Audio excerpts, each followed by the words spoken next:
Hello, everyone, and welcome to episode number 90 of the Friday Nightmare Podcast.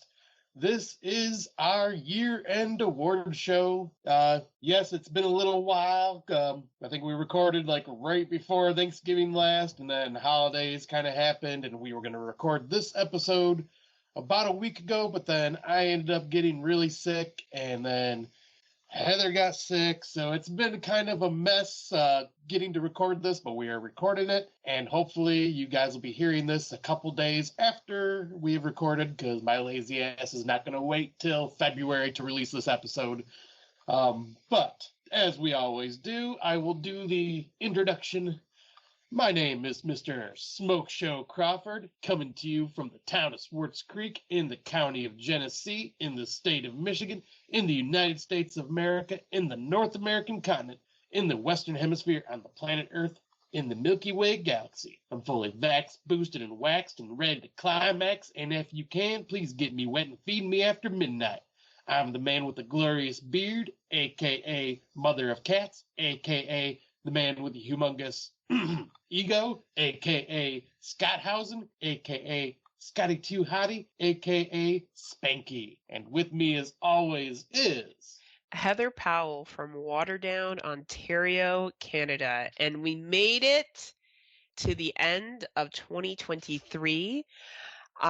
If for some reason you have not listened to the Dummies of Horror Top 23, they do a worst list, and you can just go back and listen to Tim's and Daniel's, because between the two of them, with the exception of a couple, they basically knocked off some of the worst horror movies that came out this year. They really did,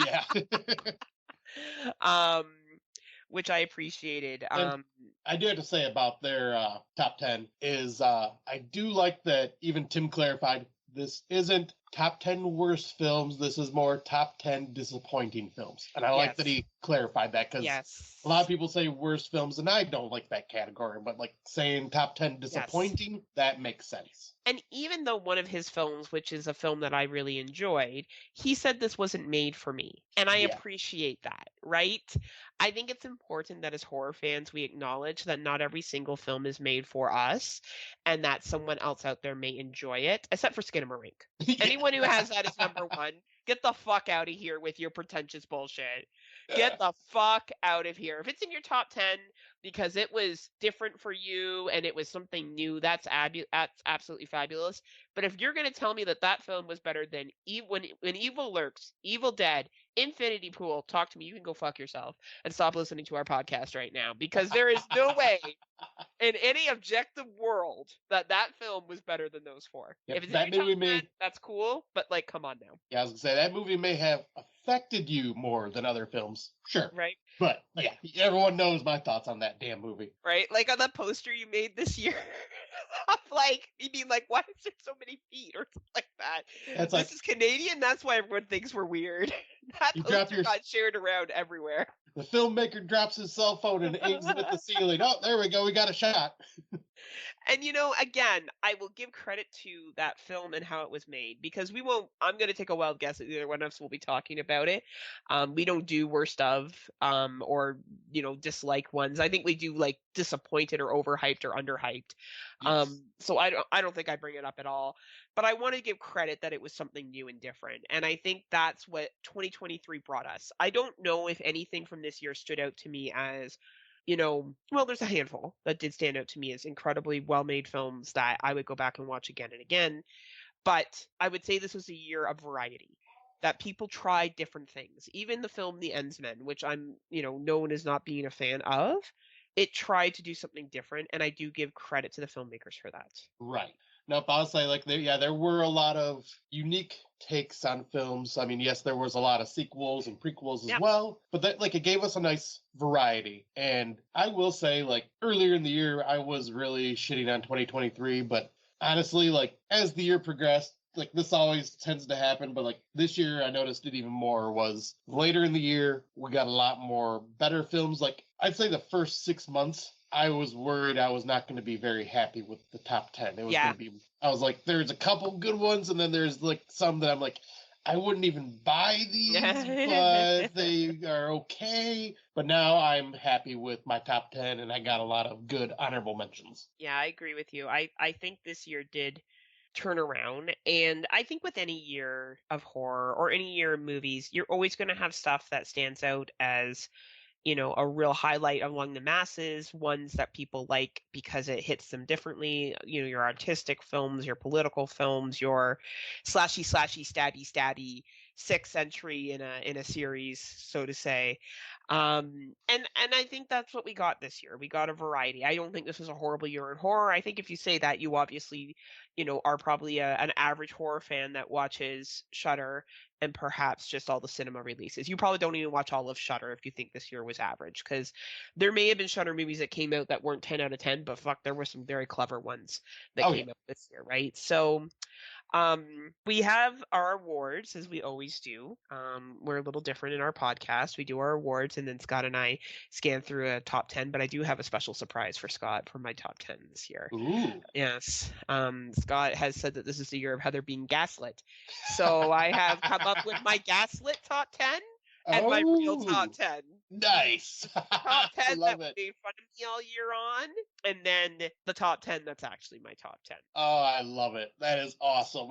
I hope you're excited to relive some of the best movies we've had of the year Oh, through my I so gaslit. am. How I've been gaslit by 2023.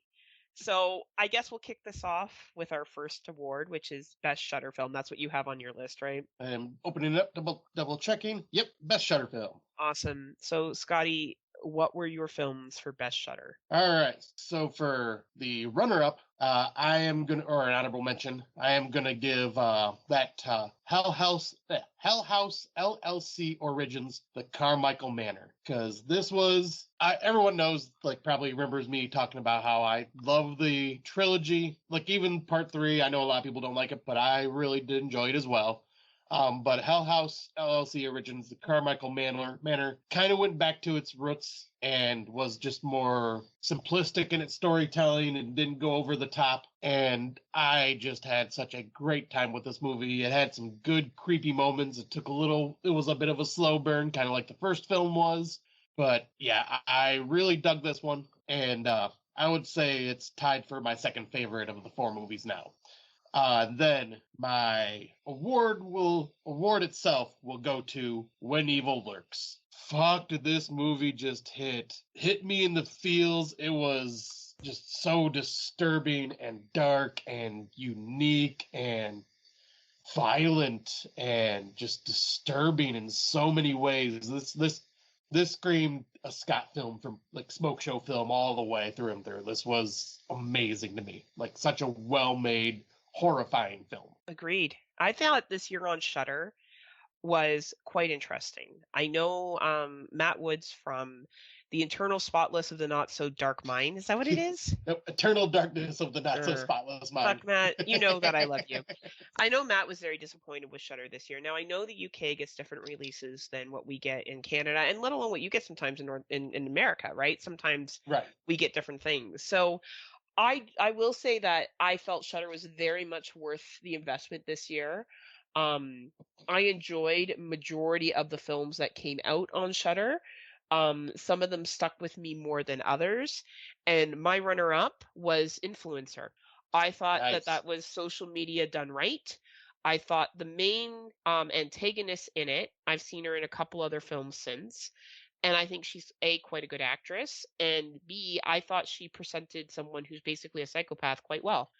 Yeah. And I liked the little details that this film kept in.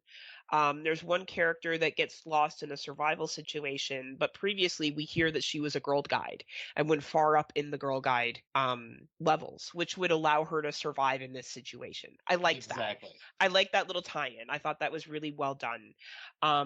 So that to me was my runner-up. But I think, as many people have stated, I think the best film that Shudder picked up this year was easily When Evil Lurks.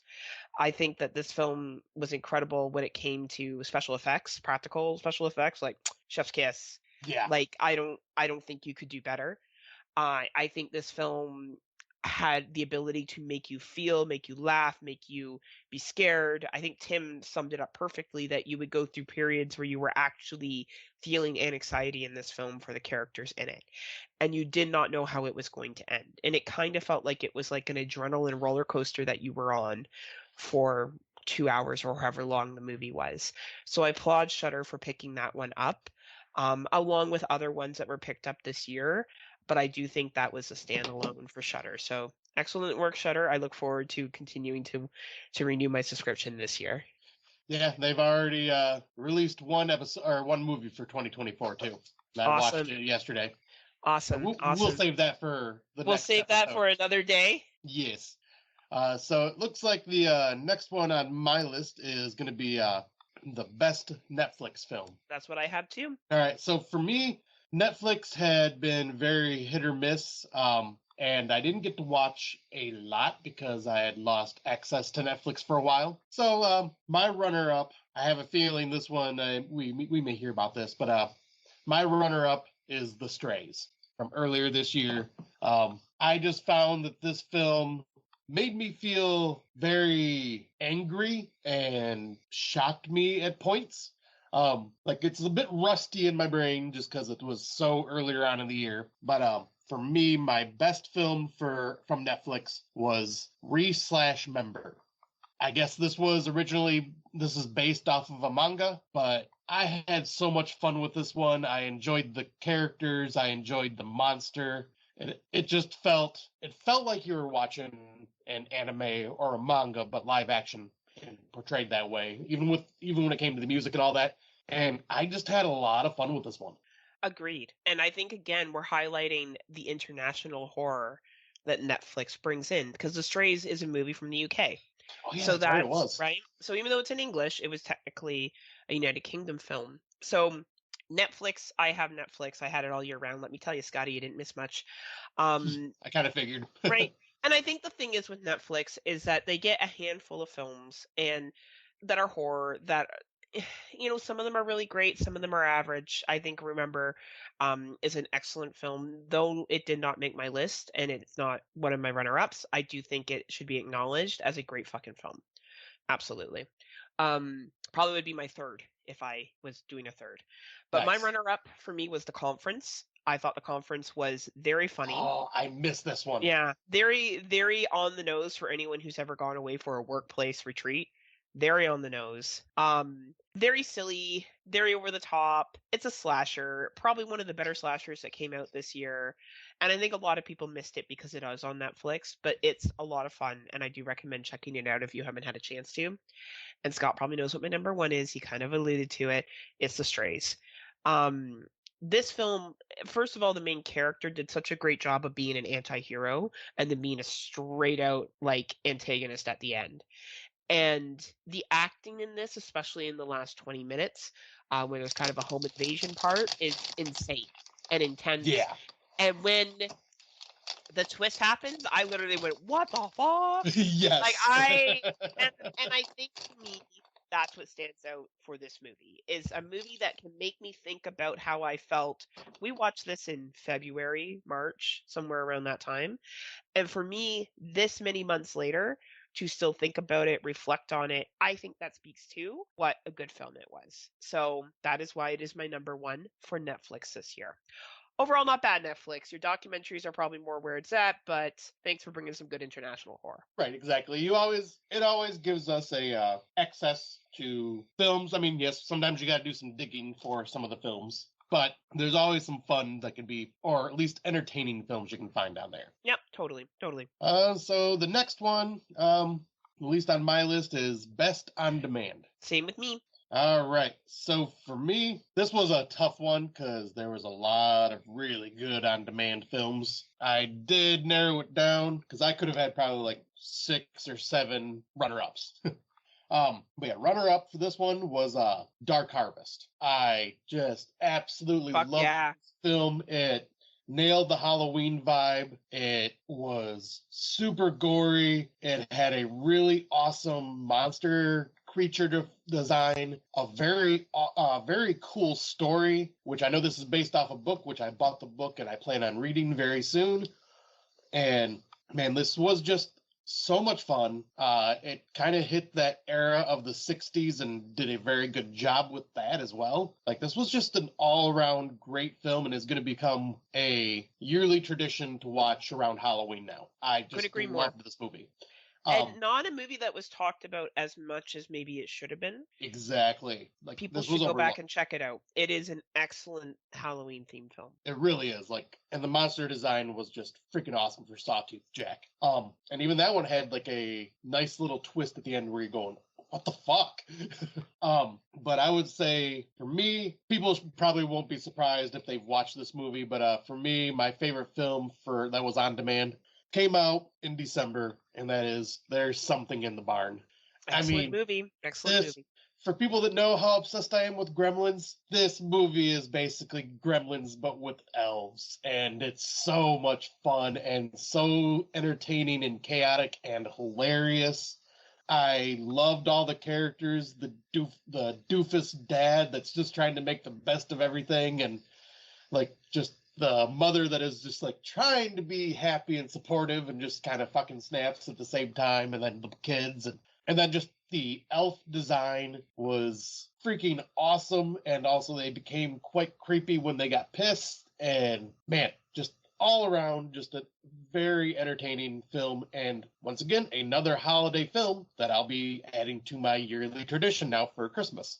I couldn't agree more, Scott. I think that was a film that came out at the end of the year that, again, a lot of people did jump on just as the year end was coming to a close. Great creature feature, excellent entry to horror with still being dark enough that it is scary. I wouldn't have my friend's 8-year-old daughter watch it, but my friend's 14-year-old son, I think he would appreciate it. Oh yeah. It is rather dark. There is some kills in it, so to say. But yeah, excellent film. I'm glad. I knew you would enjoy it when I watched. I think I watched it before you, and I Yeah, you was did. definitely like, yeah, Scotty is gonna dig this for sure. And I couldn't agree more. On demand this year really did step up.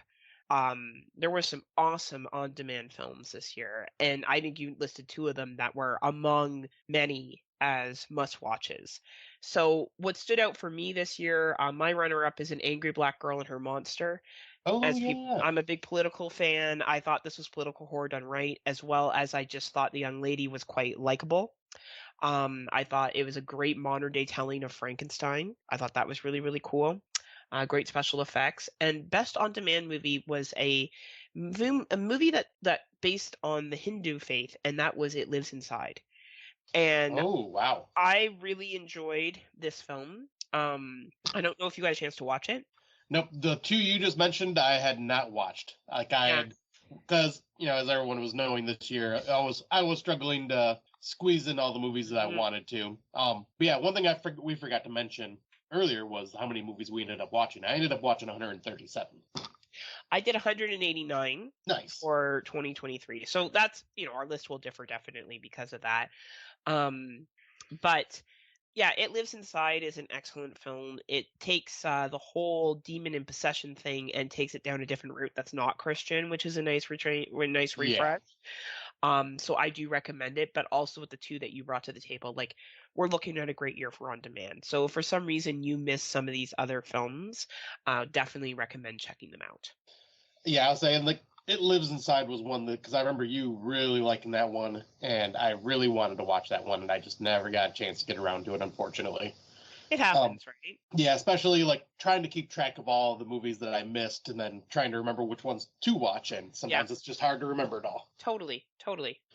So this award coming up next, this one there really wasn't much. So the best Amazon Prime film, so that means like free on Prime is at least how I took it. And I didn't do a lot of research, but like the Amazon Prime original, Totally Killer. I had no runner up for this one, but Totally Killer, just a awesome, fun film about, time traveling back to the 80s and just the use of the modern day sensibilities of a person going back into the 80s and just going, what the fuck? And not being offensive to either era, and just actually like not like actually Mike Merriman even said it best on Fresh Cuts because they were doing their top 10, and he said they covered both decades without saying one decade is better than the other. It was just literally like this is how it is now, and this is how it Yeah. was back then. Right? And like, but just the way the character from modern times is like experiencing everything in the 80s and just kind of the culture shock, and she's just going, this is, and just making the few comments that she makes is very entertaining and smart. And then just the kills were great. The killer had the awesome 80s style mask. I'm forgetting the character's name that like it's based off of Headroom, Mike Headroom or something like Max Headroom. Yeah, that's one. Yeah. Max Headroom. Yeah. But yeah, such a very fun movie. But yeah, didn't really see it. I didn't notice too many Prime originals this year, so I didn't have much of a list. You are right. There was not much.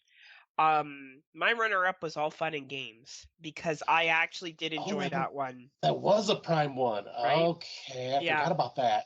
So, short, quick possession film, which I really did like. I thought it was a good low-budget little film. I don't think people have to rush out and watch it, but if we're looking at Prime and we're acknowledging some stuff that they did, I did enjoy that. And Totally Killer was obviously the winner. I praised this movie when it came out. I thought it was hilarious. It hit all the things that I find funny. Prime was pretty quiet this year. There wasn't much going on, and that happens. You know what I mean? You're not gonna have years where everything is booming. So it was fine for what it was. Yeah, I was saying. I mean, we had huge variety of options still. So for totally right. So I guess I have best Hulu. Is that correct for you? Yep, that's the next category. Awesome. So for me, once again, this is kind of like there wasn't a lot. I mean, yeah, I could go and these were just ones that were Hulu originals, so that's what I just focused on. I didn't look at what was on Hulu during the time of this award show. So for the Hulu originals, my runner-up was Appendage. Just had a lot of fun with this movie because it was definitely the whole throwback to the Siamese twin type situation with like Basket Case and what was Malignant from last year or the year before. So I had fun with that one. It was just a very good, entertaining, silly movie not to take very seriously.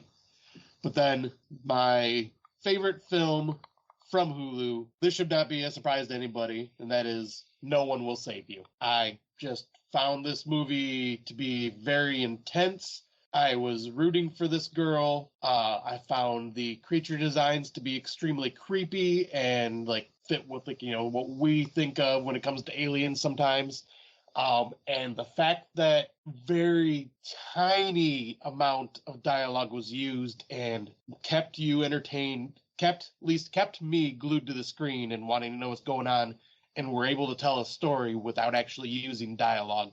I thought they did a wonderful job, and this is definitely one of my favorites. I just love this movie. Oh, I know you were a fan, and I'm sure it's going to be on many people's list, just not mine. Was The Boogeyman a Hulu original? The Stephen King one? Yeah. That was theatrical. Oh, okay. Never mind. So I don't know if that was on Hulu or not. Okay. I saw that it was on Hulu, so I had that as my runner-up. Oh, okay. So then, yeah, because I think we've done that before where if it's on Hulu to watch, we count it, but I just did the originals this year because I didn't think about it. Well, that was my runner-up, was The Boogeyman. I actually thought that was a pretty good film. I enjoyed it. I liked how the dad kind of came around to believing the daughter a little bit quicker. Right. Still not quick enough, but no. It would be a horror movie if it was. That's true. And then Appendage was my number one. I thought the special effects, I thought the whole basket case side, I thought it was great. I honestly really thought it was a nice take on that concept in 2023. And I definitely would say that is a must watch. If for some reason you missed this year, I would definitely recommend checking it out. Completely agree, because it was just a lot of fun. It was, and like Hulu, you know what I mean. Like you get some good and bad stuff, but I feel like, and even though I wasn't a huge fan of No One Will Save You, it's a quality film. Yeah. Right. So I think that's an important thing to remember too. And now I have best theatrical releases. Yes, indeed. Okay. All right. So this one, theatrical releases came out fucking swinging this year. I mean, I was also a fan of the theatrical releases last year. I know you were not nearly as high as I was, but like I did have a lot of them in my top 10. But yeah, this year there were some amazing films. So once again, this was a tough category for me, but I ended up narrowing it down. My runner-up was Eli Roth's Thanksgiving, because this was just an awesome throwback slasher, and finally got the Thanksgiving movie that had been teased for so long with that trailer Right? and we were hoping for. And they did such a great job, some very gruesome kills. Yeah. And just a fun story that had like a legit revenge theme to it, which made total sense. And but for me, the best film this year that I've seen in theaters. Some may argue if it's horror or not, but Heather and I have already discussed it, and we said, "Fuck yeah, it's horror." And that is Beau is Afraid by Ari Aster. Fuck everyone who doesn't think that's horror. Go fuck yourselves. Yeah, this Go watch Skinamarink. this one just covered what it's like to suffer with social anxiety and expectations and fears that just are all inside your head. Once again, Ari Aster knows how to get performances out of his actors. 100%. Joaquin Phoenix did such a fucking amazing job portraying this character. There were scenes where I'm laughing, but it was almost like a release of tension from the scene before laughter. Like, oh my God, oh, I'm finally through it. And it is someone that suffers with social anxiety. It's their nightmare displayed on film is how I would put it. Agreed. Like, it's just insane and over the top. Yeah, it's 3 hours, so it's a commitment, but I don't think there really was much that could be cut. Like, I remember saying back when I first watched it, like the second act I felt slowed it down a bit, but could have been trimmed at the same time. Now that I'm thinking about it and I rewatched it, I don't see what could have been cut. It kind of just fills everything in with that story. Agreed. Beau's Afraid is an incredible theatrical release, and I echo you. I think we had some bangers in the theater this year. This was a really great year for theater horror, and I know there's movies such as Five Nights at Freddy's that I think did the best this year. Yeah. Though I'd be curious about the one I'm going to say is one of my runners up, if that will eventually surpass Five Nights at Freddy's. What is it? Surpass. Oh yeah, Surpass. Five Nights at Freddy's, but I don't think it will, because I don't think it will have the same appeal on the mass level. But my two runners up, because I had two runner up because I could not decide, and one I saw just at the tail end of 2023 was Godzilla -1. Ooh, I so want to see that. I never thought in a million years a Godzilla film would ever be on my list. I am not a kaiju person, but this movie was absolutely incredible. It gives you it's a drama, it's a horror, it's a monster film, it's everything rolled up in one. My second to that was Knock at the Cabin. Oh, nice. I really got emotionally into that. Shamalunga Ding Dong brought it out again. And then my first number one is Talk to Me. To me, that movie blew it out of the water this year, but I would also argue Beau's Afraid did too. Unfortunately, it didn't do as well in theaters. Probably that the runtime didn't help. But you know what? Great theater watches this year. And I'm glad to say most of the theater ones I saw in the theater, with the exception of a few. Yeah, I'll say that because I remember I watched quite a few throughout the first half of the year, and then obviously having a family, it was kind of life changed. It was harder to get to theaters, though I was at least happy that Erica and I were able to go see Thanksgiving together. That one was a very fun theater experience. And then, so what is the next category? I got Best Tubi. Oh yeah, Best Tubi Original for me. All right. There's some good Tubi stuff on Tubi that came out this year. Yeah, I did not put a runner-up for some reason. I should have. I don't know. Huh. I bet your runner-up will be one of mine. I feel like we're going to see the same two movies. Okay, so I'll just how about you go first then? Okay. I want to hear what, then I'll see. My runner-up was She Came from the Woods. Okay. Right. Now that was on Tubi. I don't know if it counts as a Tubi original, but that's where I could find it, and I felt like it is it okay. Excellent slasher film. Excellent. I hope there's a sequel. I thought it was so good. I'm sorry, I'm going to cough, Scott. Oh, you're good. Yeah. Unfortunately, folks, we are all dealing with sickness and trying to get past it. We're all dealing with the COVID. And then my second one was, where are we here? Little Bone Lodge. And I'm going to cough again. Okay. Oh, yeah. Little Bone Lodge was considered to be original. That's right. Okay, so mine is that was your main one, right? Shake your head, yes. Okay. So what it is for me would be flip those around. Little Bone Lodge would be my runner-up, and She Came from the Woods was my favorite one from this year. Like, because I just had such a great time, and it was just like a nice '80s throwback slasher. Had the right amount of stereotyped characters that are in slasher films, especially from that era, and I just had such a great time with it. Thanks for carrying that there, Scott, because I totally went on a coughing spree. Oh, you're totally fine. But you know what? Little Bone Lodge and both She Came from the Woods are fucking excellent films. Like, yeah, we may talk about them later on because they're so excellent. And then the dogs bark. We can't win. Can't win. But yeah, they want to be part of the show. Two great films on Tubi that if you haven't watched them, what are you waiting for? Tubi is free. Go check them out today. What are you waiting for? But yeah, so I'll while you take care of your coffee, I will do the next category, which is best bloodbath. And for me, the runner-up for this one, there was quite a few options, but for me, best bloodbath, the way I picture it is like when you look at the screen, it's coated in blood, gore everywhere type scenario. And for me, the runner-up was Malum. That had so much just red stuff flowing through it. This film was just intense and gory, and it's a remake of Last Shift. And yep. And it's like a remake or a retelling, but same director. So that one was my runner-up because there was plenty of just awesome gore. Like I couldn't really even pick one specific scene just because there was so many just horrific moments in it. But Agreed. For me, the bloodbath for me was Evil Dead Rise. Oh, fuck yeah.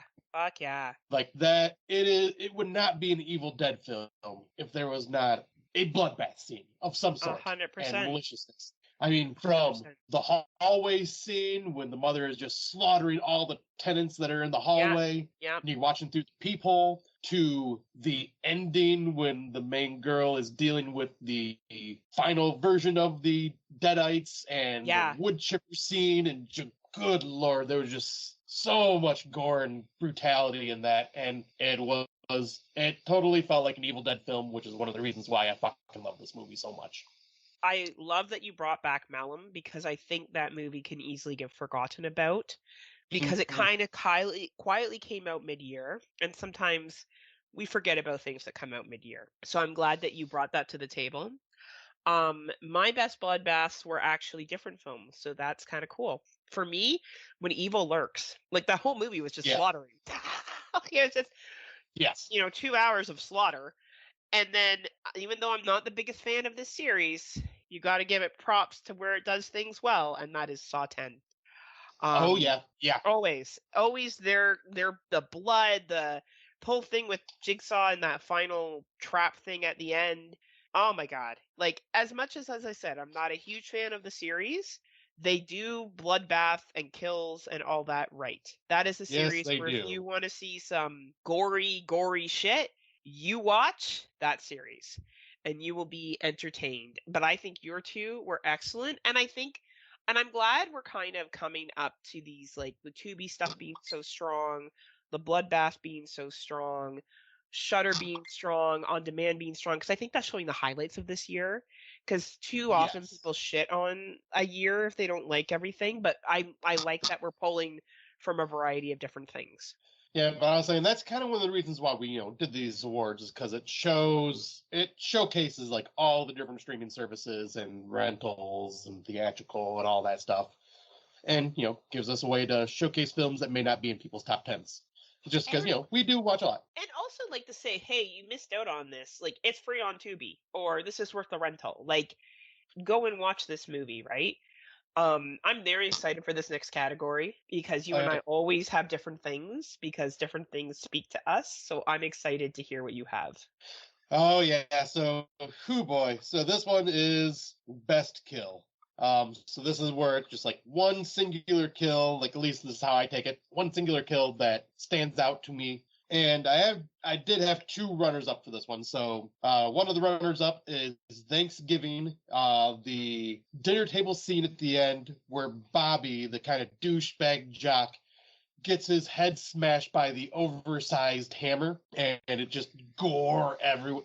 That kill was my best kill on the runner-up side because it was just so satisfying because I didn't like that character. So seeing that was just quite entertaining. The other one was from Saw 10. This is the other runner-up, and that is I can't remember her name, but the girl that has to like saw off her leg at the thigh, and she Yes. just like, and, oh my god, that Yeah. was like horrific to watch. But then the best, I wouldn't say best kill because it sounds wrong to say best kill, but like the kill that made me go, holy fuck, was in When Evil Lurks, and the main character is talking to his ex-wife's husband, and you see the little girl with the fucking Rottweiler dog, or no, bull mastiff, like, and all of a sudden that bull mastiff just grabs a hold of her and starts shaking her and just like runs off with her. That left me going, what the fuck? Holy fucking shit. Like, and it was horrifying because it was just a little girl, and like, just, oh, like that scene will haunt me because that is a very realistic moment in horror and a Agreed. horrific moment. Agreed. Like, so yeah, When Evil Lurks, that daughter dog scene. Oh. Agreed. I think you're pointing out two amazing kills here. My runner-up is the Evil Dead, the saw chipper at the end. Yeah. I thought that was just fucking. If you haven't seen it, please go back and watch it. And Winnie the Pooh, Bud and Honey, Winnie the Pooh to Christopher Robin. You laugh, Yes. and he slices the girl's fucking throat open. Nothing will stand out more to me than that kill from this year. That is awesome. I was waiting for Winnie the Pooh to get some love, but that is freaking great. And Oh man, like even from February, I saw that in the theaters for the special time that it was running. And I can still picture him being like Christopher Robin's begging, just beg. I know I'm giving a spoiler. Sorry for everyone who hasn't seen the movie, but and when he fucking slices her open, like, oh, that'd be my top 10 horror moments. I just thought it was so fucking mint. yeah, that is such a great scene. Like, and I knew you would be giving Winnie the Pooh some love. And I'm thinking, depending on how many of these movies come out, we may have to make an award for films that are characters that have went to public domain turned into horror films, just to kind of as an award, because there's going to be a lot of them. I think it's going to be a new trend. I think it's going to be definitely a thing for sure. Why not? Yeah. So looks like the next one is someone you can get behind. So we usually name two characters if we have them. I did not do any runners up. But the two that I can get behind, so I'll start with my second pick, which was from the Netflix movie Nowhere, and that is Mia, played by Anna Castillo. Just kind of being with her throughout this film, you're wanting her to survive, like being stuck in this shipping container as it is like slowly sinking into the ocean. Yes, she has some MacGyver moments, as I would like to call it, that are a bit over the top and unbelievable, but at the same time, you're like, yes, girl, get this. Save you and your baby. Come on, you got this. You got this. Like, you're rooting for her. Yeah, I would agree. And then the other character for me was, where is it? From No One Will Save You, Bryn, played by Caitlin Dever, the main character. Like, I just wanted her to get through this. Like, yes, they're like people, and I felt bad for her because of everything that the town is thinking of her, and yes, obviously because of what happened in her past. But like, I just rooting for her to get through this, and then by the end of the film, even though the ending is a bit kind of ambiguous, it showed that she was happy and everything was going on. And I really loved that about this character, and I wanted her to get through everything perfectly. So it made me happy to see that. I agree. For me, my runner-up or my second was the kids from Kids vs. Alien. Ha, nice. I thought those kids were really sweet, and I thought they were quite endearing. I thought the brother-sister relationship was quite endearing, and I really want a sequel. Like, I really want a sequel to that movie, and because they left it so open-ended, I'm really hoping we get one. And this film was not as well known. It is on Paramount, if for anyone who wants to watch it. You're Killing Me, Eden. The young woman who was, I don't know if you watched You're Killing Me. I did not. Yeah, I thought she was quite empowering. So she was definitely, for me, a strong female lead this year. And unfortunately, I think when stuff comes out on Paramount, kind of like Pet Cemetery Bloodlines, like it kind of gets like, I think Pet Cemetery got pushed because it's Pet Cemetery, but like if it's just some random horror movie, people are like, right?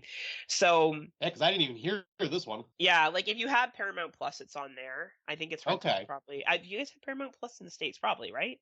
Paramount Nice. Plus, and actually, I think I should have access to Paramount Plus. Yeah, it's good. It's a good little slasher. I bet you Erica would enjoy it. It's quick. It's like an hour and a half. Okay, So like nice. it moves. I really did enjoy her, and I thought she was quite a good protagonist.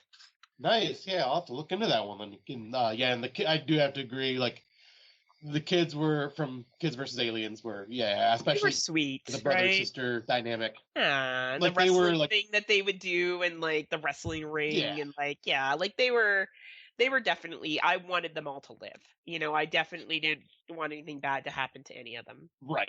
Now the boyfriend and his friends I could care less Oh about. yeah, they were pieces of shit. But Yeah, yeah, but no, the totally, kids I enjoyed a lot. totally. So the next one to kind of go along with this award is someone who you hate or fear, and two can be named here as well.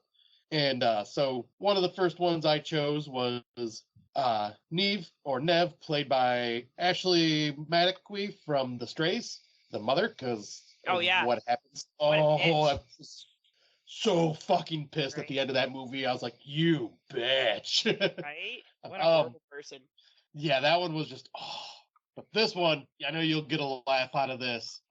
Sophia and Josh, played by Carolina Gayton and Oh Ellen yeah, Hocko from Quicksand. Fuck these two yeah, fuck people. them. Oh, I hated these people so damn much.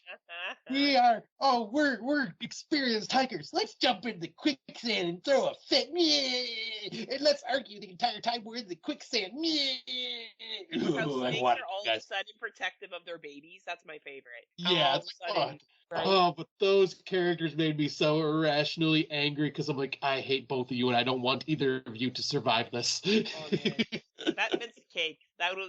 Those are mine new. Fuck the ones I selected. Absolutely, those assholes from Quicksand. Fuck off, Rob. That movie was horrible. I'm sorry, Oh, Rob, that you liked it. I guess because it's a 2023, and you're probably already mad that half of our list is you consider 2022. So, right. for me, someone you can hate or fear, the appendage from Appendage. Fuck, that was annoying. Yes. Fuck all of them. All the appendages were annoying. Oh my Yes. god. Oh, annoying, annoying, annoying. And you know who else was annoying and also kind of scary was Gabby from Infinity Pool. Oh, James! That's his yeah. name. Yes. James! Yeah. You know, Oh, be who she is, she fucking nailed that role. And you definitely did not care for her at yeah. all throughout the film, which is what the point of it was. Yeah, I say Mia Goth, always does an excellent job, and she portrays her characters one way or whether you like them or not, she portrays them the way that they're supposed to be portrayed. 100%, right? Like, so to me, that was definitely the two people, but I think Quicksand, I don't know. I think they're all assholes. Like, honestly, we should just put them in a little island together and they can all just be Right. assholes and annoying together.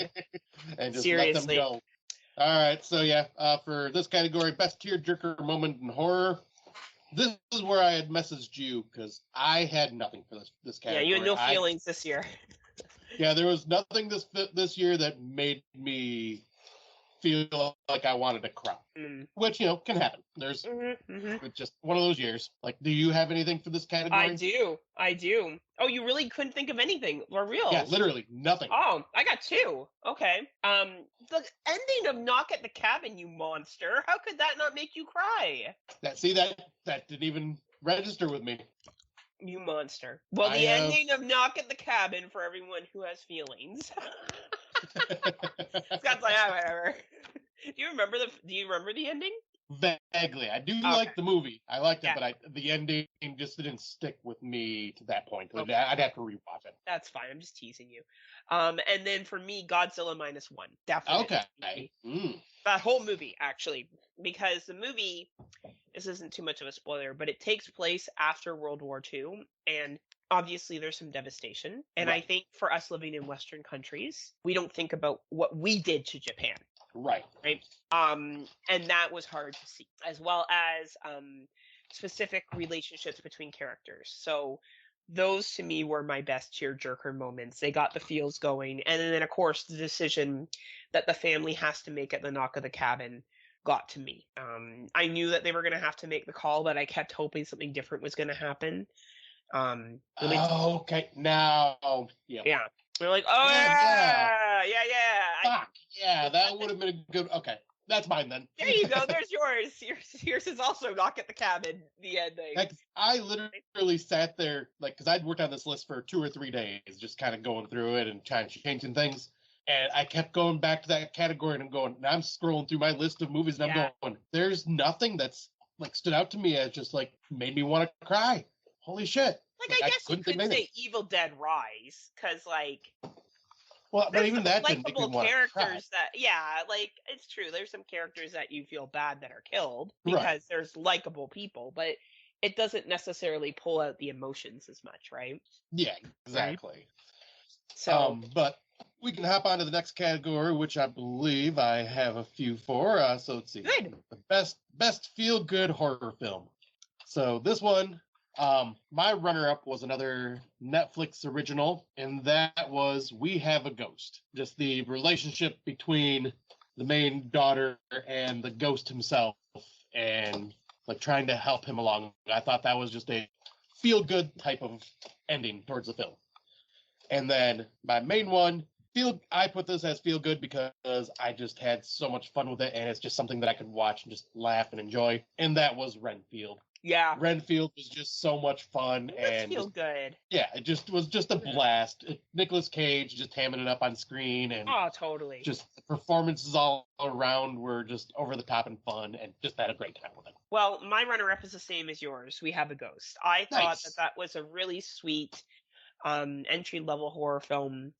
I thought it was really, really nice. It was a really feel-good, fun film, and totally killer for me because I just laughed so fucking hard in that movie that my tummy hurt from laughing so hard. Though I think Renfield is right up there as another one that was good times, good fun, a really nice, enjoyable film.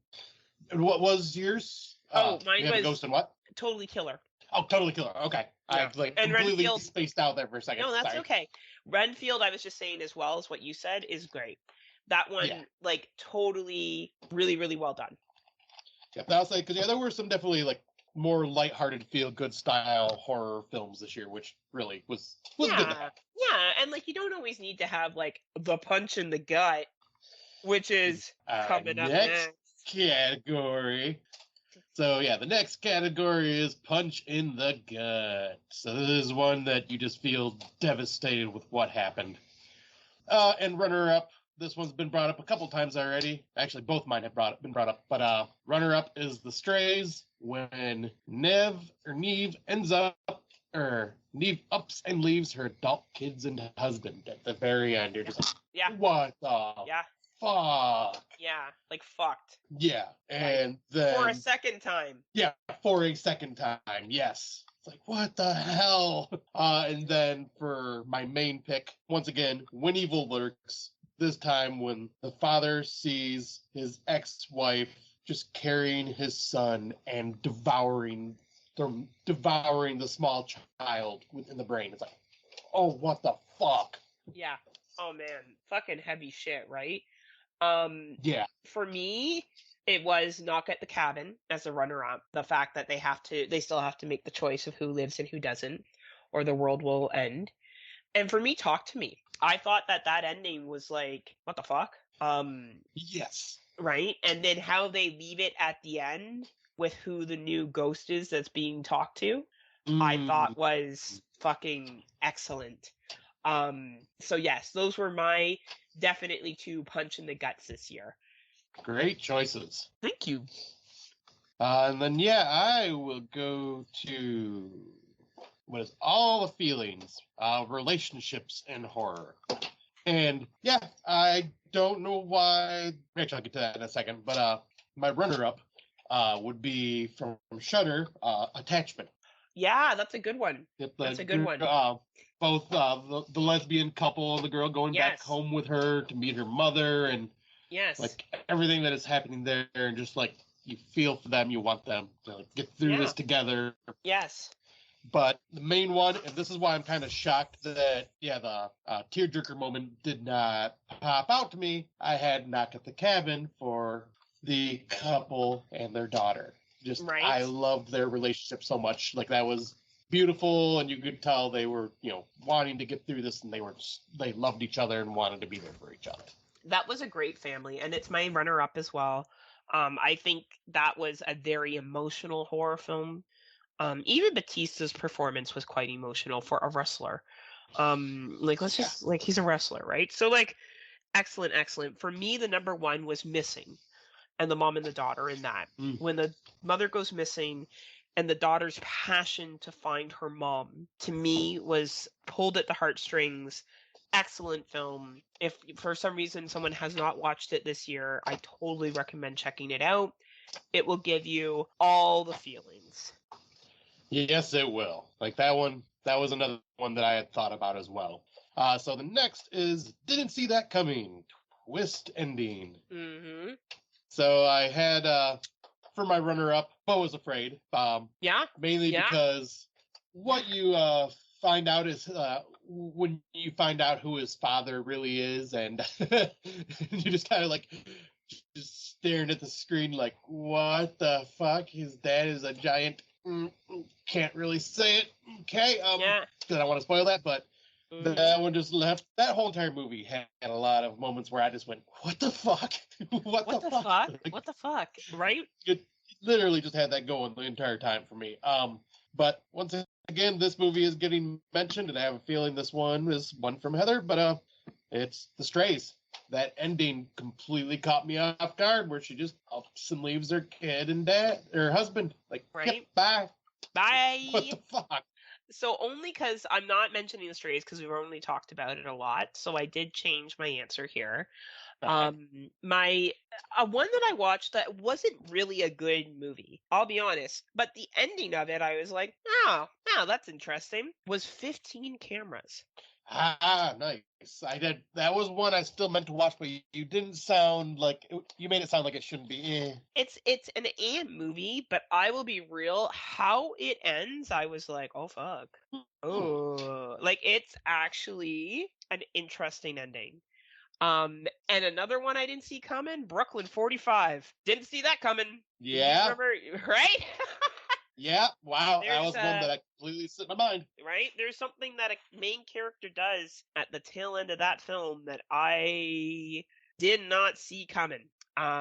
Definitely threw me for a loop. That is another Shudder film that if for some reason you have Shudder and you have not watched that film, I strongly recommend it. Excellent movie.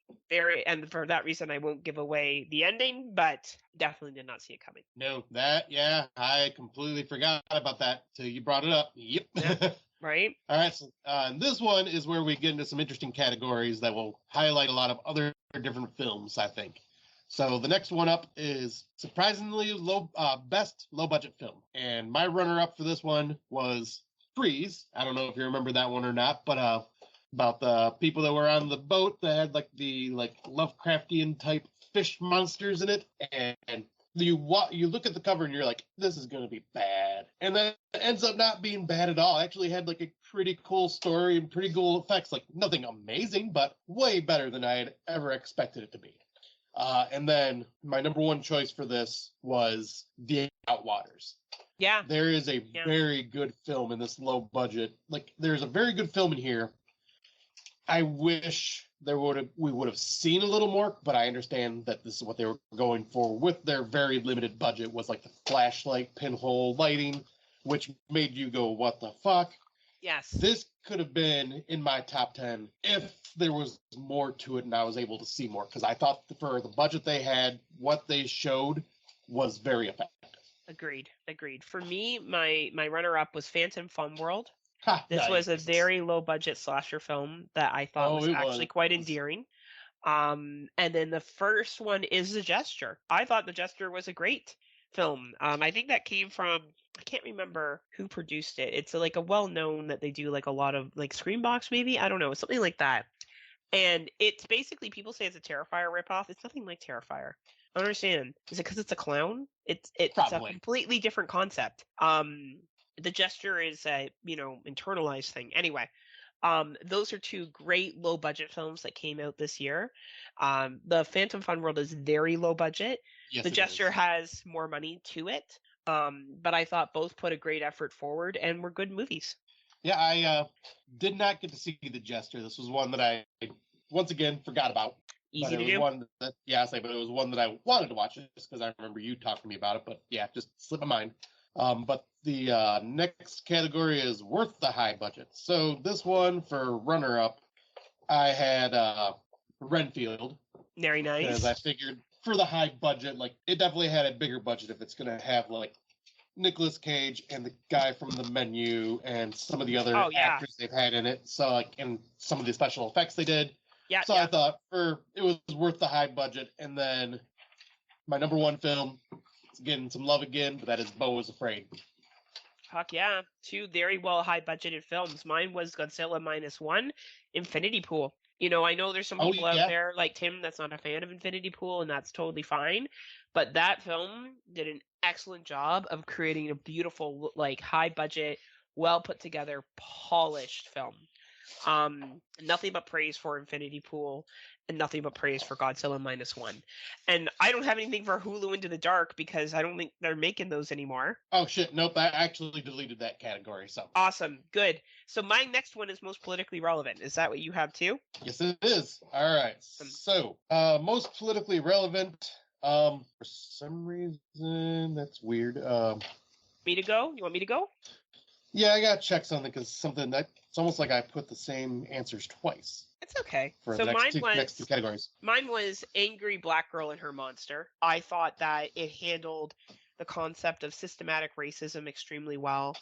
And oppression. I think the scene where the father goes in and tells off the teacher was fucking chef's kiss. Whoever did the writing for that, fucking congratulations. That was awesome.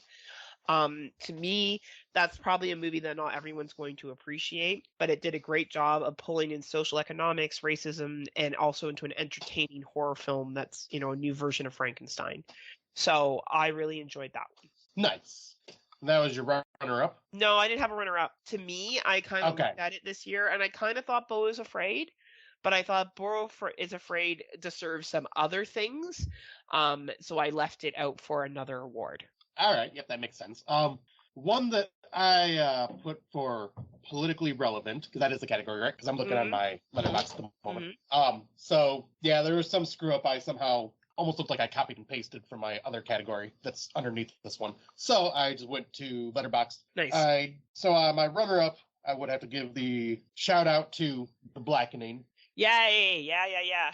That's funny. Just because, like, yes, that one has a lot of humor that we may miss, but there is a lot of very politically relevant talk in there with our society.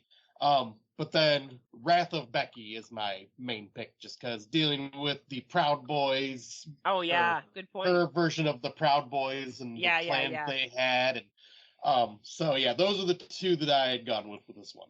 That's cool. Now the next one is most reflective. Do you want me to go with that while you get back into your list? No, I'm in my list now, so I can do this one Awesome. now. So yeah, most reflective of 2023. I am gonna give the runner up to, if you remember this one, This Land. Yeah. With the two political families that are on completely different spectrums. Both accidentally renting the same place and forced to kind of coexist with each other until some shit happens, and their political differences getting in their way with each other, which very, very reflective. Oh, very much so. And then the other one was The Mill from Hulu. Oh, fuck yeah.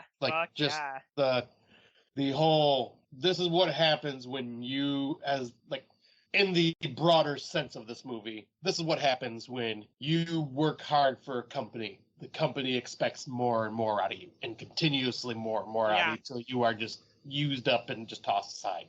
Fuck yeah, Scott. Those are two very good examples of the 2023.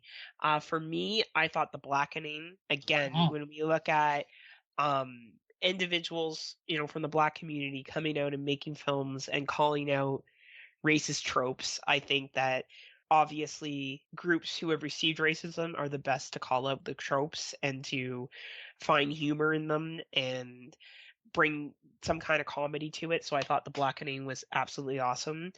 And Beau is Afraid, for the reasons that you've highlighted throughout this, Beau is Afraid is the perfect reflection of anxiety and fear, and just the complete different fears of social that people could feel every day, whether it be not having enough money to pay for something, whether it be dying during sex, whether it be whatever it is that happens to this person. And it is such a whirlwind.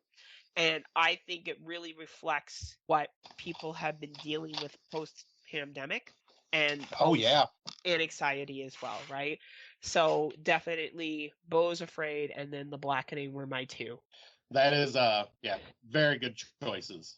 So the next category is, in our opinion, most overhyped. So I didn't have a runner-up for this one. I just had one movie, and most people probably know what this fucking movie is, and that is Skinamarink. Most overhyped film. Fucking. Fuck you, Skinamarink. I do not understand the love of this film. Like, if it works for you, it works for you. But this, I would have rather watched a pot of water boiling for 4 hours straight. Agreed. And the only thing that was as bad as Skinamarink, there's two. There's two that were made theatrical releases that had money put into it and were pieces of crap. And that's how I feel. And I'm not changing my opinion on it at all. And those two movies are, did I move my thing down? Uh-oh, where are we? I'm building up to it. Overhyped. Oh, I fuck wouldn't know what they are. The Nun 2? Fuck you, The Nun 2. Fuck you and your stupid fucking movie. It sucked. The Nun 2. And The Exorcist Believer. What the fuck was that shit? Put Erica on so we can talk about how stupid it was. Like, what is with this group exorcism? It was so bad David Gordon Green quit before the sequel came out. Good. It's bad. No one should watch it. Anyway, I'm sorry if those were your top films, but they were so overhyped and not good at all. So. Nope, I completely agree with that.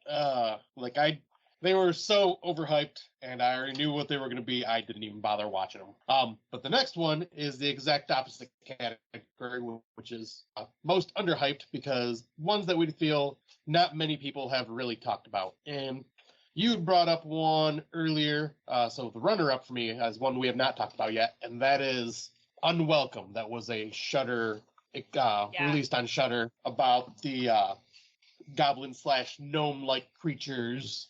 I found this, it's just with me. I love the little monster-type creatures, and this just was awesome, great film. Very hard-hitting in the beginning. Yeah. That was just, devastating what happened there. Yeah. Which actually, that's another one I could have added to another category now that I think about it. But now that we realize your feelings, yes. Yeah. Yes. And then the other one, you had brought this up earlier, was my most underhyped film is Dark Harvest. Yes. Another great example of two films that went under the radar this year. You're not going to agree with the second runner-up. I know you're not, and that's okay. It's Bury the Bride, which I did think was a good film. Gaslit or not, I enjoyed it. The 2023 film that gaslit Heather. What started this whole avalanche? You know what? I'm allowed to be me, okay? And I'm allowed to be me. All right, and You're Killing Me on Paramount. Please, for the love of God, other people watch this film. This young lady. I have not even heard of this one. Yeah, and that's the thing, right? That's why you come to Friday Nightmares to learn about the gems that are out there, because this is what Scott and I are about. We're about the underdogs. Not like big podcasts like Dummies of Horror, where they're just they have a Patreon, they're such ballers, which I hear you're a member of now, by the way. I am. Yes. You can go back and hear all the smack I decided to be a true fan. Yeah, you decided to be a friend, is what you're saying, yes. Right? But I think those are an example, as well as yours, of two very much underhyped movies that have come out this year. I completely agree, yeah. You had some very good, obviously very good choices, because I had not even heard of your main one. And Bury the Bride, but at the same time, I give you shit about it, but yeah, it wasn't really talked about that much either. But the next category, it's not horror. Yes, it is. So this is a category where, if we where most people probably would argue if this would be considered a horror or not. And one, I'll give this as my runner-up. Beau was Afraid. Obviously, we already talked about this. Like, to me, it's horror. But the main one I wanted to give attention to here is one that I had not heard anybody talk about, but I could see them arguing if that this would be considered horror. And that was the faux documentary style film called Beyond the Neon, which focused on finding a woman who had went to be a prostitute in Vegas and got sucked into a sex trafficking ring, and the documentary people were trying to get to the bottom of it and try to rescue her and get these women out of here because they uncovered a massive sex ring, the underground ring where these women are just being used for sex and trafficking, and it's realistic horror. Oh yeah, 100%. Oh yeah, totally. Mine was Godzilla -1 because I feel like some people will say Godzilla movies aren't horror movies, but they are because we said so. And Rebirth. This is for someone particularly who said this wasn't a horror movie. This is about zombies. This is about bringing someone back to life from the dead. I don't know how that's not a horror film. They were dead and then they got brought back. That's a zombie. Would this person does this person tend to call himself Hollywood? No, it's not Tim. Mm-hmm. Oh, okay. I couldn't, because I thought he said something about it too. But. No. So, yeah, that makes it a fucking horror film. I'm curious now. Anyway, I thought it was a great film. I get that it's slow and, it's not the most quick film in the entire world, but anytime you have someone die and they come back, I put it more like a Pet Sematary zombie-like film, then it becomes horror for me. Right. So that would be my number one pick for It's not horror. Yes, it is. And I'm going to give a spoiler. I don't have anything for science fiction because the one science fiction movie that I thought of, I didn't think was good. So I didn't put it here. Okay, well, here, let me... you probably have something, though. Yeah, but I have something, and one of them may you'd be like, oh, yeah. So my runner-up is No One Will Save You, obviously. Yeah, because that's very sci-fi. But the one that would be, is it sci-fi? Is it horror? Who cares? It's good. This one goes to Infinity Pool, because this is definitely science fiction, and it is definitely horror at the same time. Chaos today. Honestly, coughing dogs, it's just who we are, right? Yep. Anyway, back to this. You thought Infinity Pool was science fiction? Yep. Oh. Because it is about, just cloning, and then what you would do if you could get away with, like, cloning yourself and shit like that. And, yeah, that's definitely a science fiction. I guess so. I never thought of that way. So, yeah, that would be my pick. Because the other one was No One Will Save You. I didn't like that film, so I didn't. It's not good to me. But it's good to you and Dave Bailey. Damn right. It's good to you, too. Just not you and Phil Ray. Me and Phil Ray are both like, well, no, Phil hates it more than I do. I was just like, man. Yeah. He was like, burn the motherfucker down. So that makes sense. Infinity Pool, that's definitely a good pick. Next category I have is A Little Too Real. Is that what you have? That is the next one. Yep. Awesome. So these two movies have already been brought up before, but runner-up is, once again, The Mill, just because of what it stands for. And then Beyond the Neon is my main pick, just because, real life fucking sex trafficking. Yeah. I love it. Mine was Baby Ruby, because that was little too real for me this year. This is a movie about a woman who has postpartum. And let me tell you, from someone who had a friend that had a baby this year, that shit was a little too close to home. That movie's available on Paramount as well.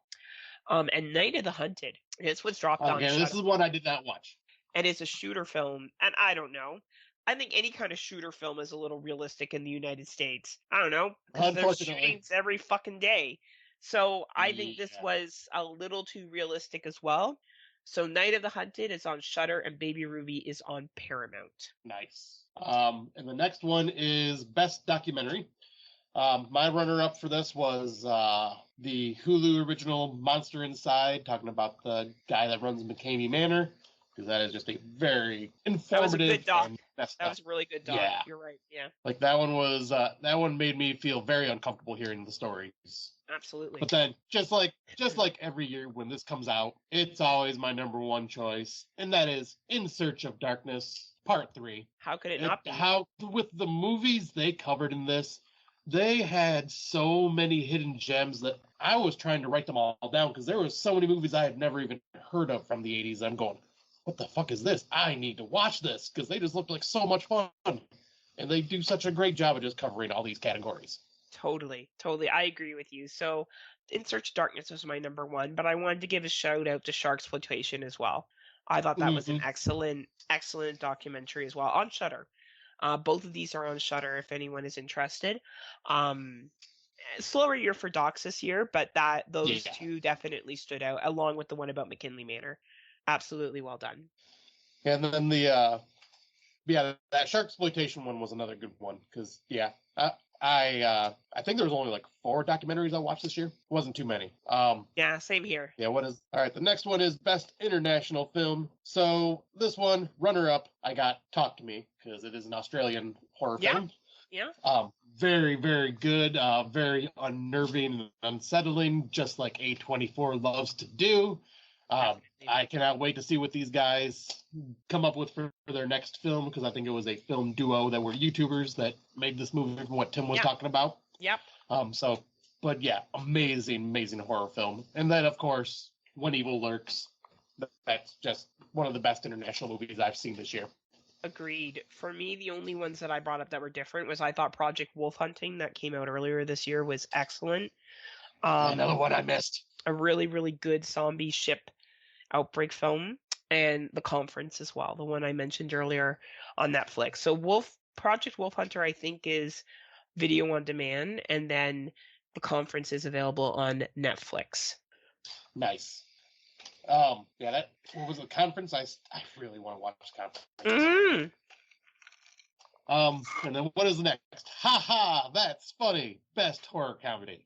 All right, so runner up for this one, Renfield. Oh yeah, had a blast with it, and one that has not been mentioned yet so far in our awards.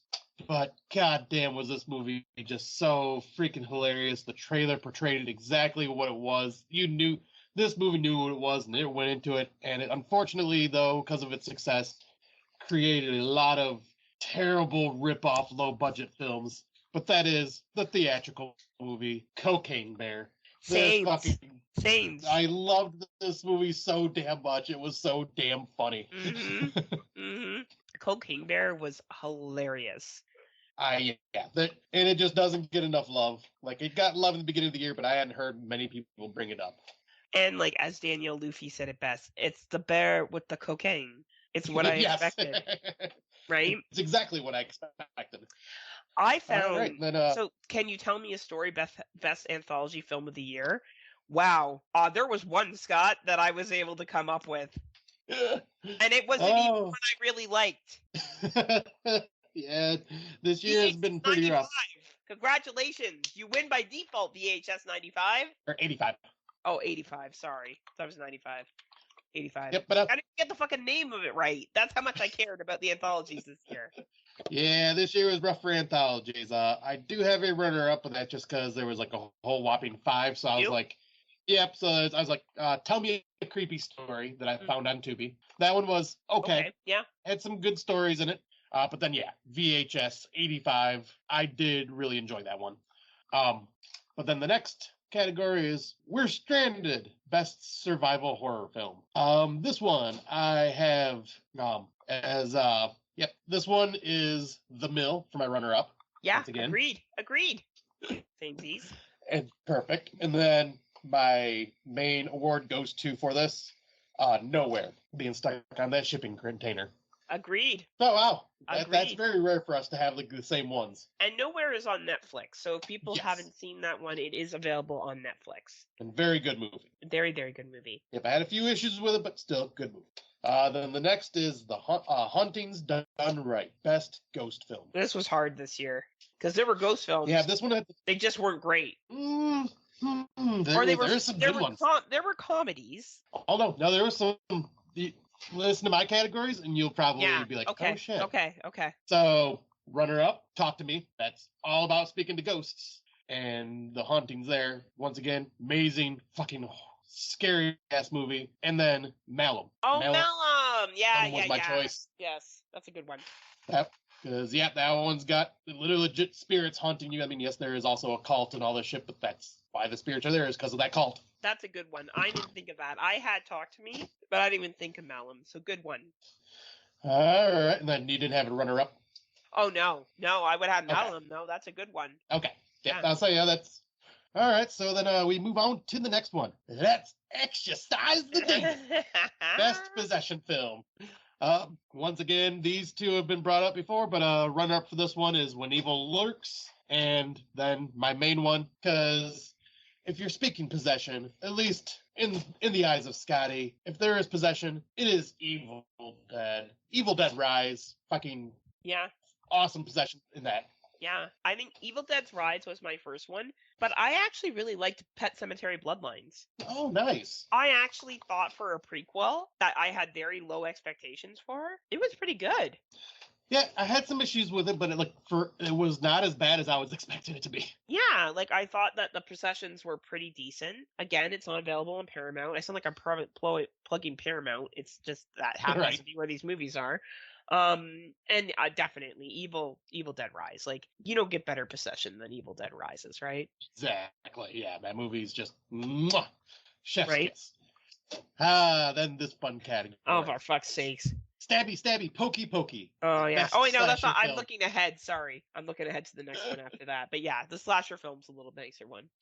All right. Then, so for the best slasher films this year, this one you may have forgotten about because I had noticed it disappeared off Letterboxd. And really? I knew you'd watched it because, yeah, you and I both talked about it and you watched it and you really liked it. And I almost forgot about it till Erica had brought it up. But runner-up for me, Never Hike Alone 2. Oh, fuck yeah. I'm going to fix that right now. That was just a awesome sequel to Never Hike Alone, which is obviously fan-made films of Friday the 13th. And it was just an awesome conclusion with the Tommy story and Jason, and just so many good kills. Jason just fucking slashing his way through everybody. And it was so much fun. But the best slasher film this year for me was Thanksgiving. Oh, fuck yeah. Same with me. Yeah. Fuck yeah. Epic. Yeah, I don't know why they took Never Hike Alone 2 off of Letterboxd. In fact, actually, let me read this to you because it is now under a different name, and it's so weird. I don't know what happened. So, Never Hike in this like name. Drama. So this is So this happened with the first movie and the second one, and in the snow or whatever. So, first movie is now on Letterboxd as "Can You Just Never Stop the Hike Alone?" And then Never Hike in the Snow is now called "Please Never Ever Hike in the Snow, Too Dangerous." And then Never Hike Alone 2, "Can You Just Never Stop the Hike Alone 2?" I don't know what the fuck happened, but yeah, like that's I don't know what's going on there. Yeah, I came across that and I'm like, what the fuck? But yeah, it got taken off my list and everything. It was just gone off Letterboxd. So I was like, I know I rated that. That's wild. But anyways, I digress. We will get back to the awards. So the next one, hey, look at this mysterious tape I found. Best found footage of the year. What did you have? Okay, so the best ones for me were this one. I went a little loosey-goosey with it, but Missing. Oh, yeah. That's a good one. That's mine now. I didn't think of that one. Now mine. Yep, that's my runner-up. But then my best found footage, Hell House LLC Origins, The Carmichael Manor. Yeah, there wasn't much this year. I was even telling Erica, I'm like, there was only like 8 found footage films that I've come across. I'm like, what the hell? Yeah, like it was for something that's so easy to do, you would think there would have been more of. Yeah. So I'm just going to go with yours because I didn't even finish this category. Okay. Well, then the next one is smash that like button, ring that bell. Best social media horror. Did you get any for these? Because I know this isn't necessarily your favorite category. Oh, yeah, I got some in this one. So Influencer was my runner-up. Okay, nice. And then Missing was my number one on this one. Because, this one was good. I love this movie, and it covered the social media aspect very well. You're going to hate me, but Elevator Game was my runner-up. Hey, I mean, it fits. I liked it a lot. I really enjoyed Elevator Game. And then Influencer for other reasons I've said before. And I don't know where you think I hate this category. I hate influencers. Right. But this category, there has been a lot of fun movies. Right. But then what is the next category? It is Swimming with the Fishes. See? Best shark film. And There's this one, a number of shark films this year. yeah, there wasn't many high points for me. So I struggled with this. So best shark runner-up shark film for me was Sharksploitation, a documentary. Good one, good one, good one. And then best shark film, just because it was dumb fun. And this is where 2023 may have gaslit me. Meg 2. Ah, nice. Mine was Black Demon, so I don't know if that says anything else. I liked it for what it was. And I really didn't like Meg 2. No. So yeah, I couldn't go with that one at all. Yeah, we're gonna have to like rearrange some of these categories next year. And we just got to kind of see what happens. Like, because sometimes there's more of these types of movies than before. Then this seems familiar. Best remake, sequel, or prequel. And so I am gonna give some love to Saw 10 or Saw X. Yeah, well deserved. Well deserved, like a well done sequel that actually, for like Mr. Venom said in Fresh Cuts, for being in the double digits franchise, surprisingly well, like surprising to see some Saw love like this at this far into the year or into the franchise. Agreed. Then I will give more love to Never Hike Alone 2. Oh, totally. I agree 100%. I think Never Hike Alone 2 is definitely one of the better sequels that came out this year. And for me, Evil Dead Rises. Yeah, that was one I was going to bring up, but I was like, I've already gave it a lot of awards, so I'm just going to shout out some other ones. Very good ones. Very, very good films. Nice. And now this is Don't You Judge Me. Best guilty pleasure films or So Bad It's So Good. Let's see. So for my runner-up, I have The Mean One. Nice. That was fun. That was a fun one. I liked it. It was just so bad. It's so good. I mean, it's literally The Grinch Stole Christmas, but the Grinch is the killer in this. And it was just so much fun. It's epic. And then this is my Don't You Judge Me. This is Slaughterhouse. I enjoyed the shit out of Slaughterhouse. Hey, mine was Winnie the Pooh and Cocaine Bear, baby. Oh, yeah. Both bears. Yeah, that is true. Both bears. Winnie the Pooh, I will definitely die on that hill. That movie is fucking chef's kiss. That was, Winnie the Pooh. I didn't give any love on these awards, but it deserves it. Like, I'm glad, because I knew you'd give it some love. Oh, yeah, like when he's shoving honey on a mask. Never stops being funny. Never stops being funny. Yeah, like, so gross. Peeking around when the chick's in the hot tub. Never stops being funny. I love it. So the next category. Ew, it's all slimy. Best body horror. Okay, my sheet is acting up. There it goes. Okay. So body horror this year was not very ooey gooey gruesome from what I can remember, besides like maybe you could say that with Evil Dead Rise, but I went with two different ones. I went with my runner-up as Infinity Pool. Yeah. Because it's Cronenberg. Cronenberg always has body horror, whether 100%, it's David or Brandon. Too. Yeah, fuck yeah. And then the other one I would call body horror. It's more body swapping, but body horror in the same way, and that is Suitable Flesh. Because I have not given any love to this film yet, and this film deserves it. I had Appendage, but I didn't get through Suitable Flesh. But I think that's a good, from what you told me about, I think that's a very fair assessment. Yeah, and I was saying that's another one that just didn't get talked about a lot, but I fucking love that movie. Yeah, totally. And then Who Goes There? Best Home Invasion. This one I struggled with, but I did come up with one because I couldn't think of any. But the one that popped in, Knock at the Cabin. See, I said No One Will Save You. Yeah, I guess that would have been considered Home Invasion. Yeah, I didn't think about that. I liked that piece of it. Yeah, that makes sense. That's why I gave the award, because that was the one part of it that I liked. Yep, I went with Knock at the Cabin, because, what's his name? Wrestler? Batista and all that just showing up like that. And just, excellent. So the next one is Home for the Holidays. Best holiday-themed horror film. So this could be Halloween, Thanksgiving, Christmas, any holiday you could want to it's holiday film. I went with There's Something in the Barn as my runner-up.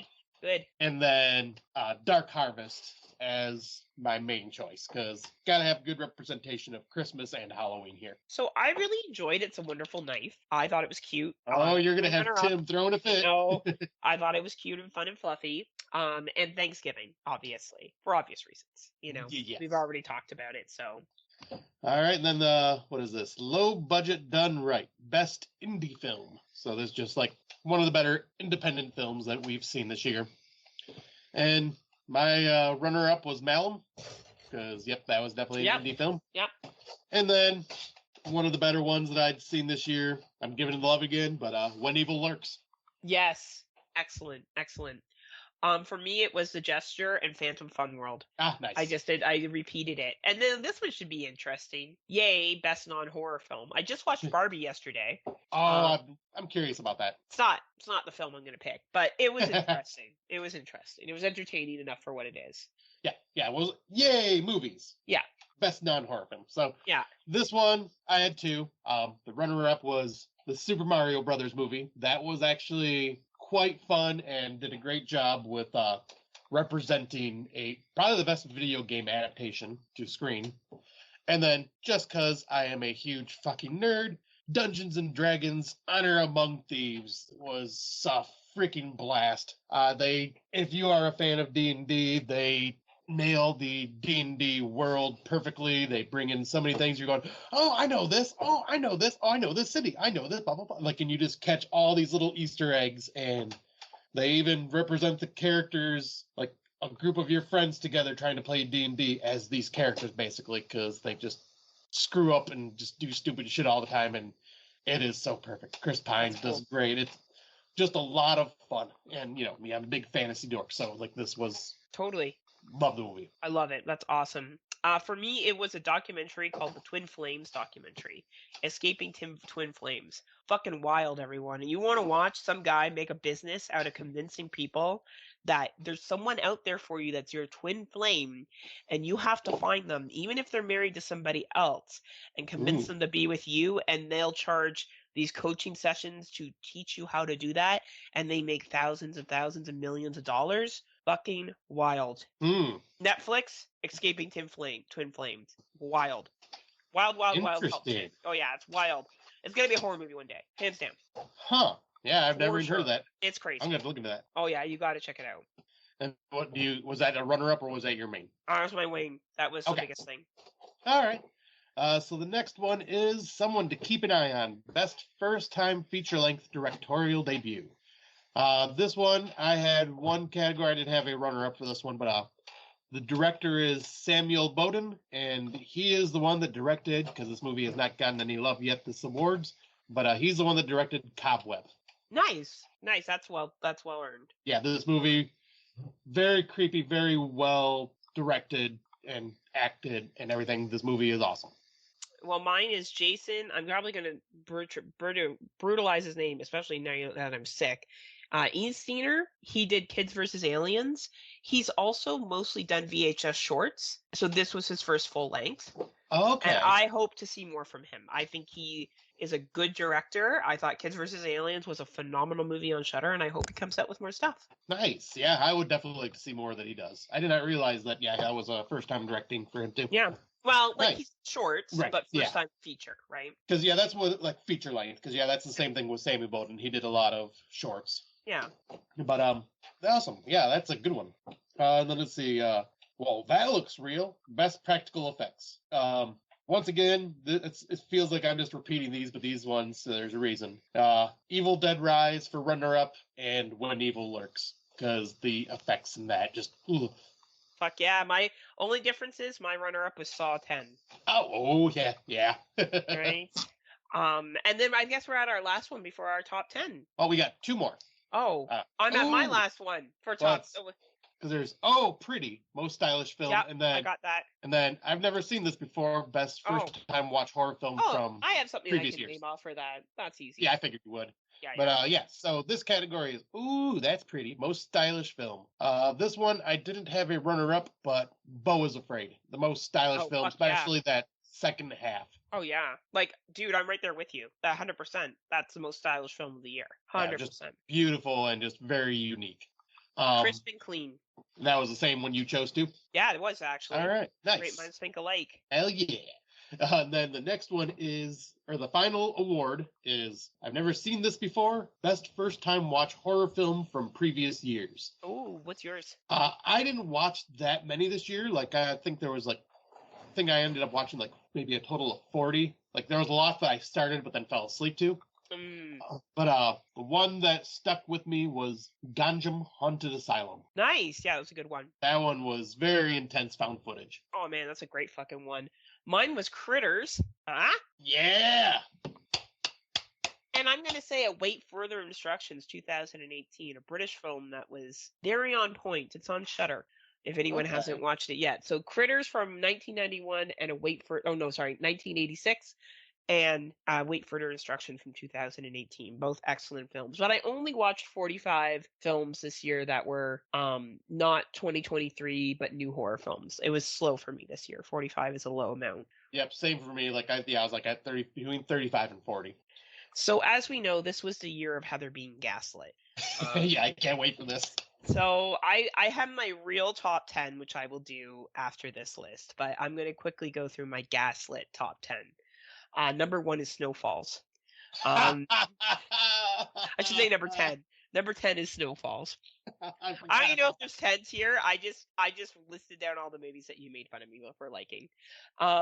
Snowfalls is the one where they get abandoned in a cabin and they all die, except for one chick. And Scott was like, this movie was horrible. And I'm like, well, it was isolation horror. And they didn't know how to, they're surrounded by woods, but yet somehow we're freezing to death instead of chopping down tree branches and using them for wood. Yes. Scott made me aware that maybe my taste isn't where it should be. Followed up by that was Mary Fuck Kill. I actually enjoyed Mary Fuck Kill. It was a good little slasher. Scott did not. Unseen, I thought was quite endearing. Eric ended up turning that one off. Scott thought that it was not good. I liked it. Erica's in the back being like, your friend has problems. The Slushy Machine, come on. Wolf Manor, I've got a lot of flack for liking this one from Matt Wood, who told me that he may be British, but he also thought it was a piece of shit or something like that. British comedy about low B movies. Bury the Bride. Mm-hmm. This is the one that created this 2023 category in my head.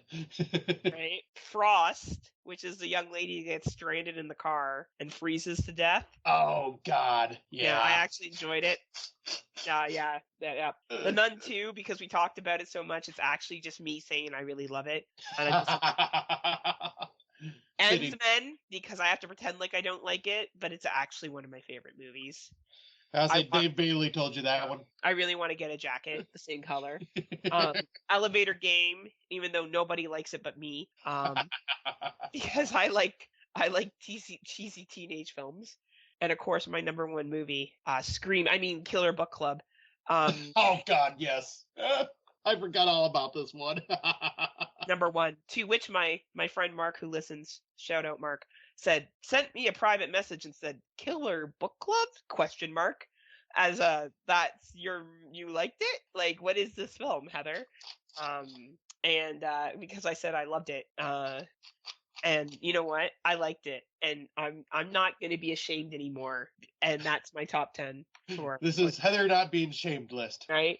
This is the best gaslit. Was that a good gaslit list? That was excellent. There were movies on there I completely forgot about. That was awesome. Gaslit. That was my special treat for you. That is your official top 10 of 2023. Right. What were do you want to do your just top 10? And then first, I'll do my I have my 5 honorable mentions. Oh, do you? Okay.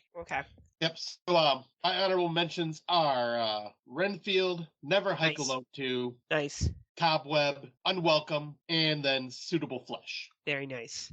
These ones were all fighting for my number 10 spot, and I just was rotating around them.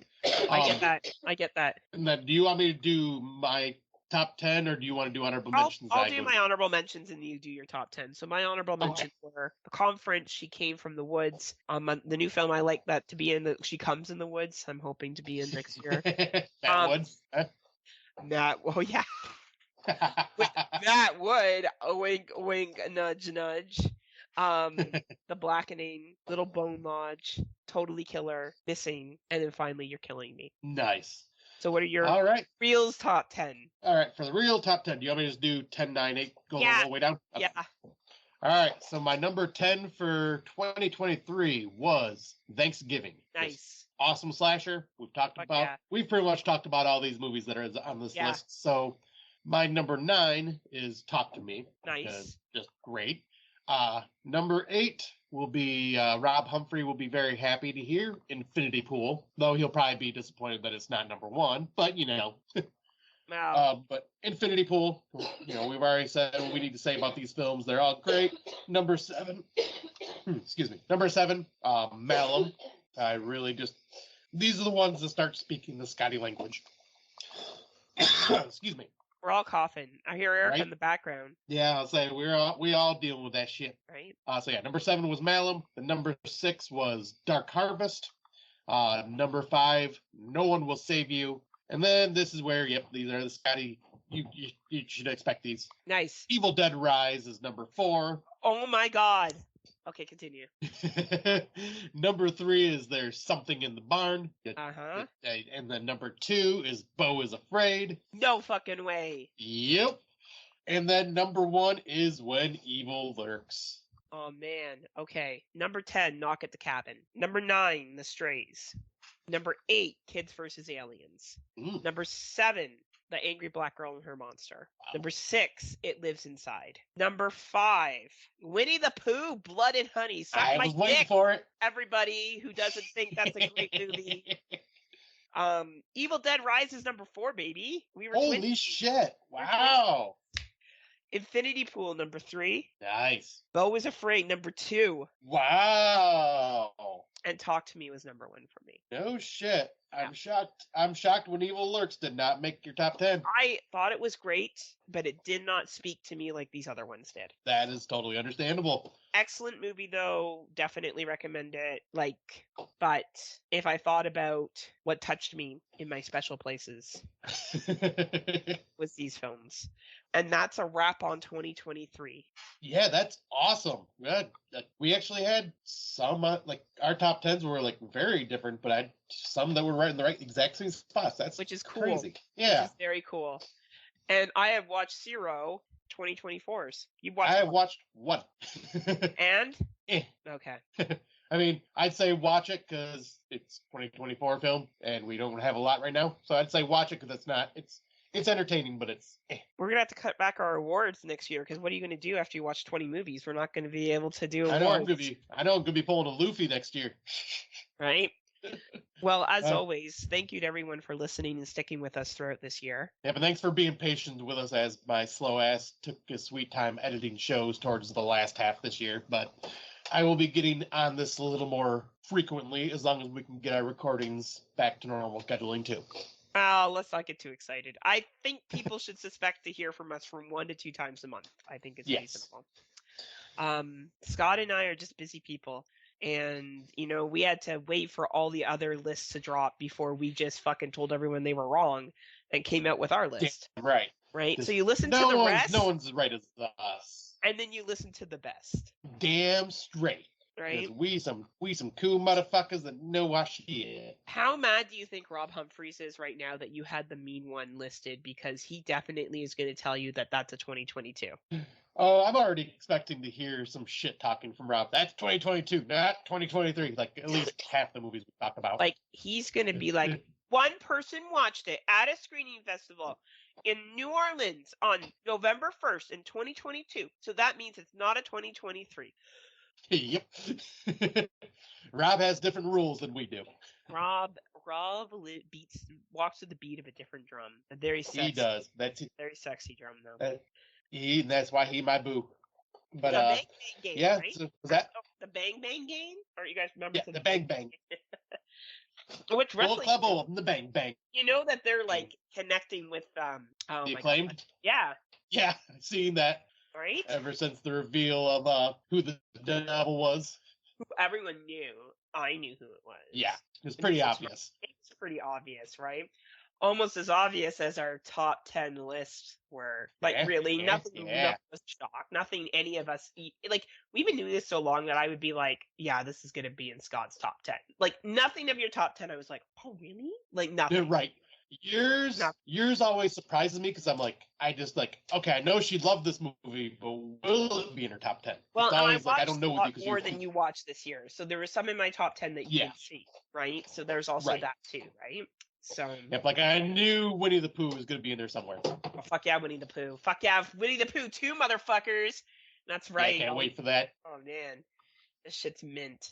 All the Nellies out there that don't like it. Well, you'll be glad to know that I have heard a top 10 where Winnie the Pooh does get some love in a top 10 list. Good. That movie was amazing. People who don't like it don't like life. And that's true. Not how I want to live.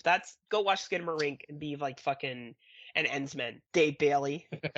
Imagine Dave Bailey's list. Ensman. Oh, this is going to be like all artsy, fartsy films that I never... Like, I seen his list on our Facebook page, and there's movies on there going, I wish I would have watched this. Oh, yeah. Yeah, like one called Devils or something like that, and it was a Korean film. I'm like, I need to see that. Actually, his list was really good. I'm making fun of him, but I know his list was good. I just saw it not that long ago. I'm just trying to he's smarter than me. And I was saying, Dave Bailey always gives us some interesting movies to watch when he suggests them. Like he was the one that suggested Midnight last year, and Midnight's one of my freaking favorite movies of all time now. It's true. He knows his deal. Well, he definitely does. We will be back soon with some 2024s to talk about. Some. We hope. We'll see. No one hold us to it because we can only come with what's released. And right now it's dry. Yeah, there are some out there, but we gotta do some scouring. Right? So we'll see what happens. But as always, we are proud members of the Legion podcast team. Oh my God, what is it? The Legion, what are they fucking called? Legion Podcast Network. And we are part of their Patreon. So if you are interested in supporting Legion and other podcasts, you can join there for $3 a month. You get early access to shows and other goodies. And that's it. So Scott, I guess we'll just close out the show. What? You are definitely sick. There's nothing else to say here. New year, new us. What are you waiting for? What are you waiting for? It's 2024. Are you waiting for me to release another episode? Give up on that. What are you waiting for? How dare you try to take that away from me? I know. I've basically ruined your life. I am so upset. And happy 4 years to Scott and I. Thanks to everyone and their kind messages on our Facebook page that 4 years ago we sat in Scott's basement where him and his lovely girlfriend are now, as she's doing work when she should be just resting. Right. And we recorded the baby episode of Friday Nightmares where we were going to be really professional and polished. It's a good thing our True Colors came out 90 episodes later. And if you've stuck with us for this long, thank you. Hopefully my mic's better on this episode. I don't know what the fuck was going on in the last one. I'm using back. It was very weird. It was weird. So I'm hoping that it sounds better now. Fingers crossed. Thank you guys for supporting us and the kind words and everything. That was really awesome. And the fact that you've stuck with us this many years later. You know, we may not be the shiniest podcast. We may not be the most talented podcast. We may not be the most high production podcast, but we put out. And, damn right we put out. And that's way more valuable than, someone like Dummies of Horror who has a fancy intro, or like Rob who only goes to film festivals, or The Horror Returns that has a bunch of studs on there. You don't need that. Or Matt Wood just being Matt Wood, and Kate Pollock just being awesome. When you have Scott and I. We're very much the asylum level, uncorked type of podcast. we just the plain old white bread here. We get picked up by Shudder as let's see how this goes. Yeah, we'll give them a little love and see if they can get on their feet. Right. And here we are 4 years later, still going strong. So again, thank you to everyone, and we'll see you soon. Yeah. I'll say this episode, shockingly enough, will probably be out fairly early. So wish me luck. And until next time, do you have anything to say to the good kitties? Until next time, kitties. enjoy what films you can for 2024 as they are coming out. And thank you once again for sticking with us and giving us shit and all that wonderful jazz. We hope you enjoy this episode. But until next time, unpleasant dreams. See you later, alligator.